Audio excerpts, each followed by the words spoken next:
One of NASCAR's top talents has been hyped up over the last several years, has a ride in the Cup Series for the Daytona 500, and we've also got sweeping changes coming to Xfinity, Trucks, and Cup to talk about. So we're going to be talking about all of that and much more here on this episode of Running with the Pack.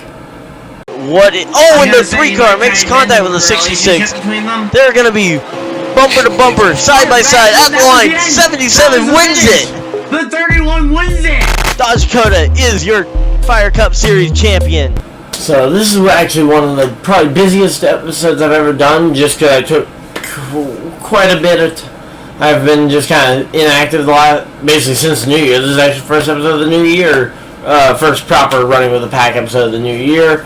We got the new t-shirt design, but I'm not going to go too much on all that. I did a video the other day, check that out, but today we are going to be I'm going to start off by talking about Team Penske and their Cup Series crew chiefing lineup, as basically all the drivers and crew chiefs are being swapped around, but no one's being replaced.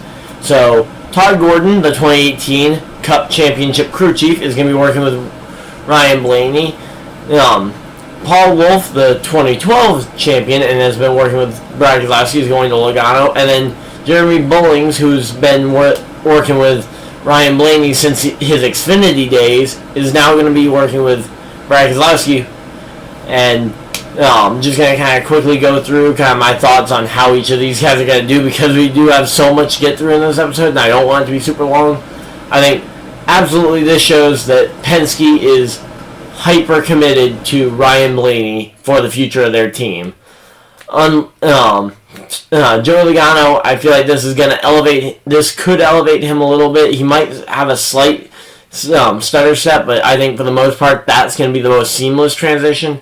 I think Blaney might still take a few races to get going, and with Brad Keselowski, I think he might be the one that skips the most, that drops off the most from his prior season performance, because Jeremy Bullings, since coming to the Cup Series, really hasn't had all that much success. He's got the 3 wins with Ryan Blaney, but his numbers in the Xfinity Series with Keselowski are way better than his stats as a crew chief with any other driver.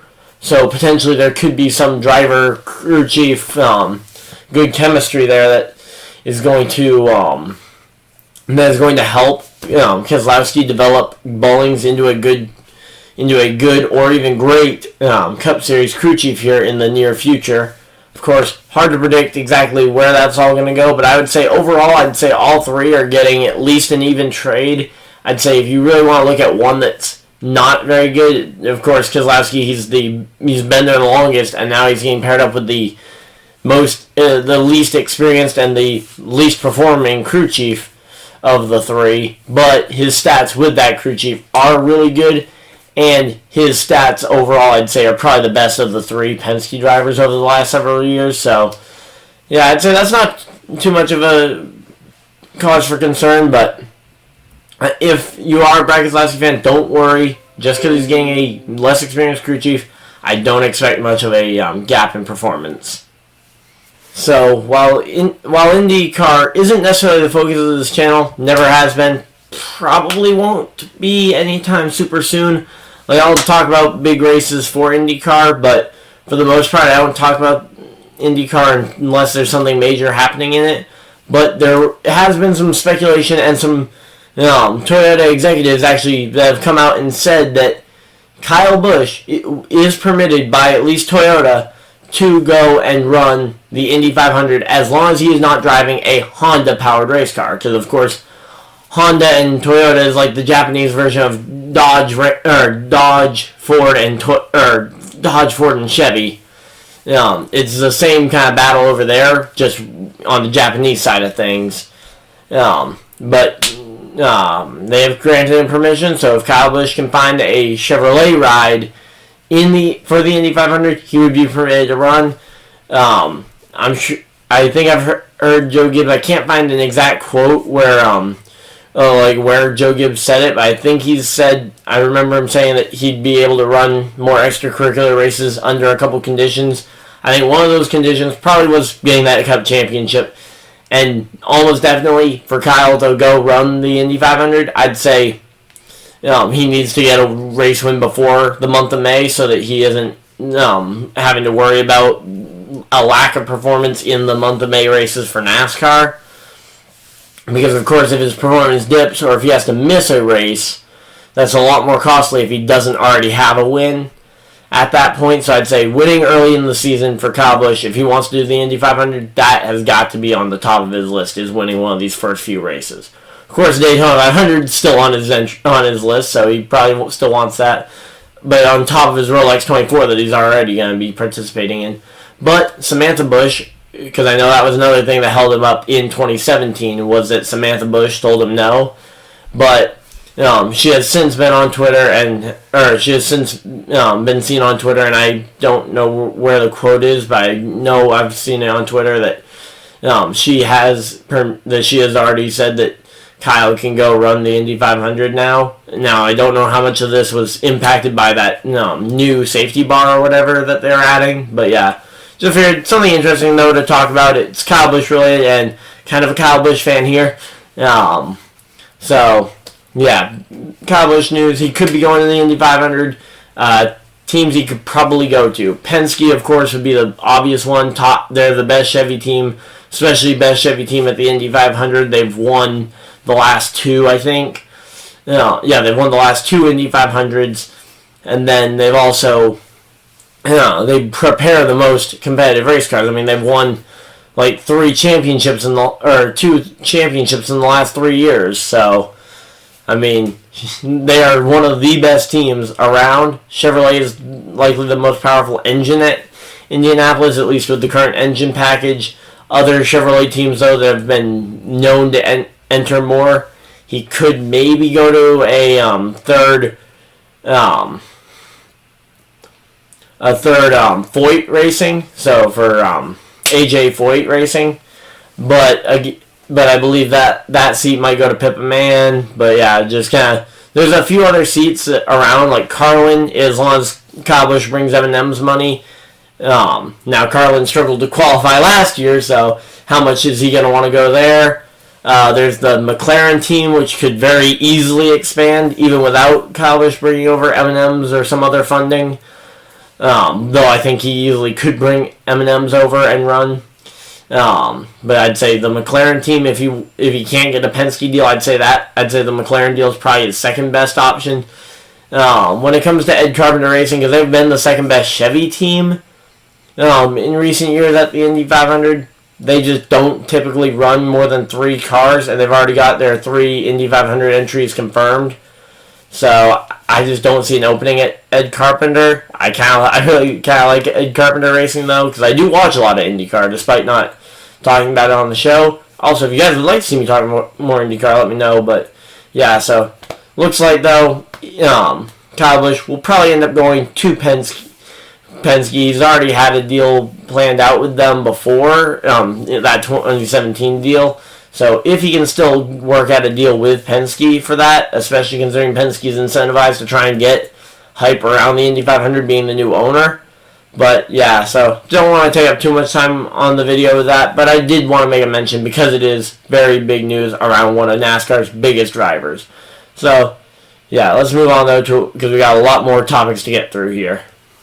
So here we go, guys. This is probably our first main topic of the video that I'm going to be spending probably a good 10 minutes on, just because that's how long I'm expecting it's going to probably take to explain. So sorry if any of this gets a little bit confusing. I still don't fully understand it.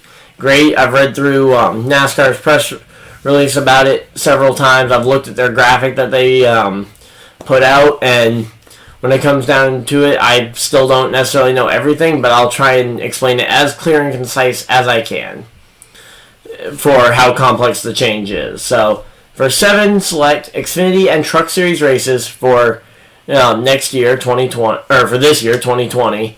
So both Iowa races in the Xfinity Series and the 2 road courses, as well as Gateway, Canadian Tire, and Iowa in the Truck Series are going to be these 7 races that are affected by this change. And essentially they are going to be getting rid of the whole race off pit road part, and instead teams will have as much time to repair their car, or will have as much time to repair cars or change tires or whatnot, so they wouldn't necessarily need too many over-the-wall guys, and they wouldn't need like top-of-the-line pit crews either, as with no race off pit road, the field will be frozen before, so the order that you enter is the order you will be lined up afterwards. So minus guys staying out, but the way it's going to work is that you come down pit road the first time, and you have to and you add your fuel, and you can change up to 2 tires. Now, no, there's no real sense. If you're coming down pit road for fuel, you're going to put those 2 tires on regardless. I mean, there's no, like, taking no tires and just going to grab your fuel and go. Unless to save money on tires, which I don't think is going to be a major thing, and at least not major enough for any big team to really go for it, especially as it isn't going to improve their track position. Now, staying out completely, of course, is going to work the same way as it usually does. You assume the lead if you're on the lead lap and you're the first car to stay out. Now, the way it's going to work, if you need to get those other 2 tires done, like you need to get all 4 tires done, after you come in the first time, you'll have to go back around and come back in a second time to change those other 2 tires, which I think that's just going to make it very odd to see. Now, I'm not going to any of the races impacted by it, so I don't want to actually get to see it in person, but I will be watching them on TV, and just saying, the fact that it's a little confusing already, I mean, it might be super clear once we see it in action, but just from the way it's looking, I don't see that happening. And then on the road course, it's going to work slightly differently to the point where, and all this is how it works under the yellow flag, but under the yellow flag, you can come in and you can either take fuel or tires. You can't take just 2. You got to either come in and take 4, or you got to come in and take just fuel. On the road courses, and under green flag, you just can't change tires unless permitted. So, but yeah. So the way and the reason that these are the tracks picked is that the stages at the beginning of the race, at Iowa, Gateway, and the road courses, for both series are short enough that you can complete them in a fuel window. So there won't be a situation where you will really need to pit for fuel under green. But the fact is that the way I see it is that I think in that final stage you're going to see basically guys having to, it's just going to be a game of who saves their tires or who blows the tire first, because I just don't see a way that in that final stage that they'll be able to make it on that one set of tires, even if they get 4 fresh ones at the end of stage 2. Which again, they would have to forfeit all their track position to get those 4 tires.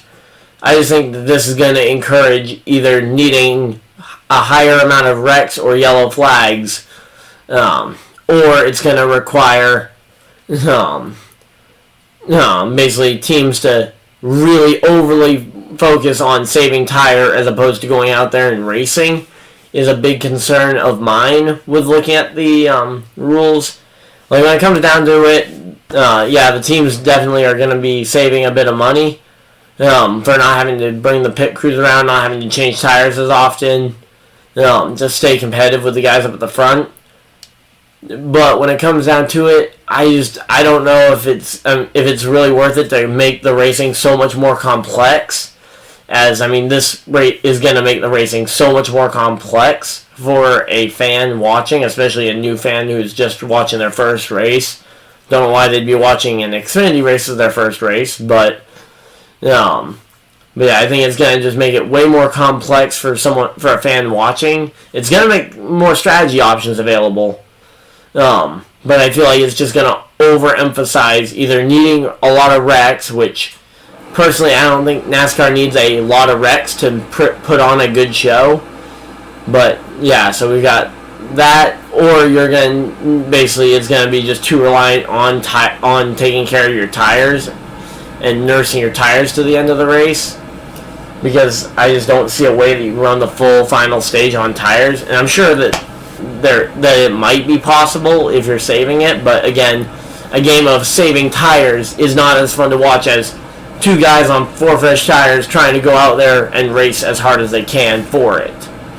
But if this is what is needed to keep the series afloat, like the Xfinity Truck Series, as they don't have the biggest, highest, most profile teams. I mean, Chip Ganassi Racing and Roush both had to close their Xfinity programs because they couldn't afford it.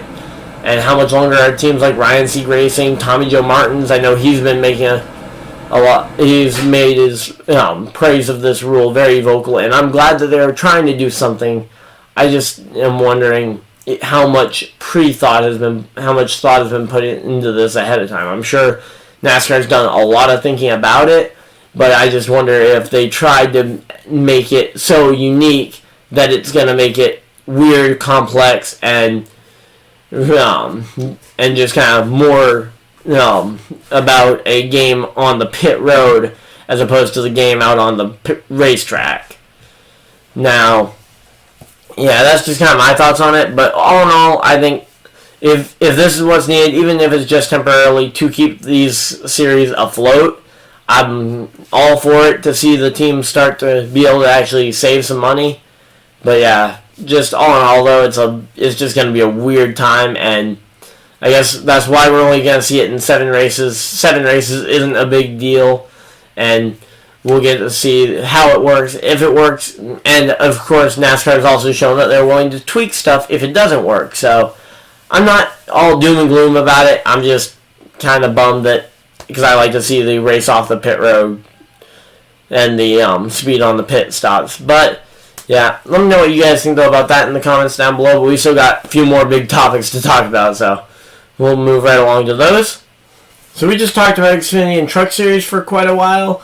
I'm going to now talk about a quick change that's going to be coming to the Cup Series, and that was kind of leaked / I don't know how official this is / just kind of some word of mouth stuff around the garage. But Corey LaJoie on his Sunday Money podcast actually hinted at, or kind of said that the new short track package that was rumored not too long ago, I think it was only rumored about a week or two ago. I actually was meaning to do a video on that back when it was first rumored, but now we have a few more details about it, and we now know that, according to Corey LaJoie, who is a race car driver and in the NASCAR circle, so I'd assume that if someone's going to hear about it first, it's going to be a smaller team driver or the teams themselves, as they need to be getting these cars ready as we go to a short track fairly.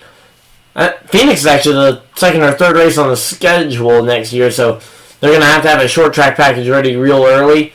And it sounds like the major change to the car is going to be a 3-inch tall spoiler, not a 9-inch tall spoiler. So making the spoiler a third of what the size it was for this year, which, according to Corey LaJoie, is going to basically have the downforce, which I think is going to make basically the short track racing very similar to how it has been in years past, which I'd say especially for tracks like Martinsville and Phoenix, which are two of the most important races on next year's Cup schedule, with Martinsville being the cutoff for the Championship 4 and Phoenix being the Championship 4 race.